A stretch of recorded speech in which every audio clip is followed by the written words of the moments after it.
Hello my dear students, welcome back to my channel. Let's start with new topic. आज हमारा जो question है वो है explain the role of marginal requirements in dealing with problem of excess demand. जब demand जरूरत से ज्यादा हो जाए, यानी कि डिमांड ग्रेटर देन सप्लाई हो जाए, तो उस समय मार्जिनल रिक्वायरमेंट इस प्रॉब्लम को ठीक करने में क्या रोल प्ले करता है। तो सबसे पहले मुझे मार्जिनल रिक्वायरमेंट का मतलब पता होना चाहिए। मार्जिनल रिक्वायरमेंट का मतलब क्या है?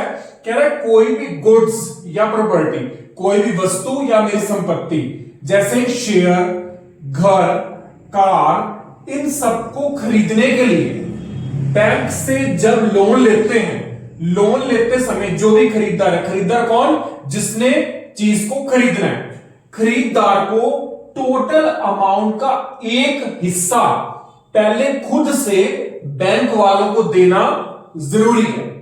बैंक पूरा अमाउंट उधार नहीं देता, वही क्या है? Marginal requirement. क्लियर?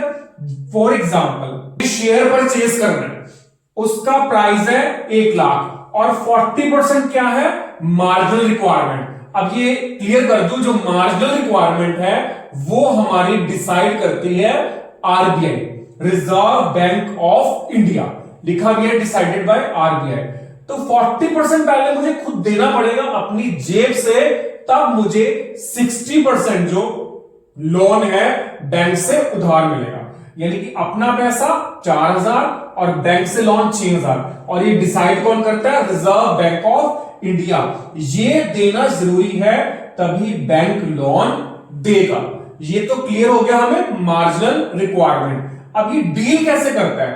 देखो सीधी सी बात है, जब डिमांड ज्यादा होती है तो रिजर्व बैंक क्या कर देता है? वहां पे उस कंडीशन में मार्जिनल रिक्वायरमेंट्स को ले आता है बीच में। यानी कि due to marginal requirement loan लेना मुश्किल हो जाएगा, क्योंकि पहले खुद से पैसा देना है फिर मिलेगा। जब ये एक्सेस डिमांड वाली सिचुएशन आती है तो वहां पे मार्जिनल रिक्वायरमेंट की हेल्प से हम इस प्रॉब्लम से बाहर आते हैं। तो मार्जिनल रिक्वायरमेंट यानी लोन लेना मुश्किल हो जाता है। इस कंडीशन में लोग कम सामान खरीदते हैं और जिससे डिमांड क्या होती है? कम हो जाती है, डिक्रीज हो जाती है, और इन्फ्लेशन को कंट्रोल करते हैं। इन्फ्लेशन भी हमारा रुक जाता है, यानी कम कर्जा, कम खर्च और प्राइस हमारा कंट्रोल हो गया। इसका फायदा क्या है मार्जिनल रिक्वायरमेंट का?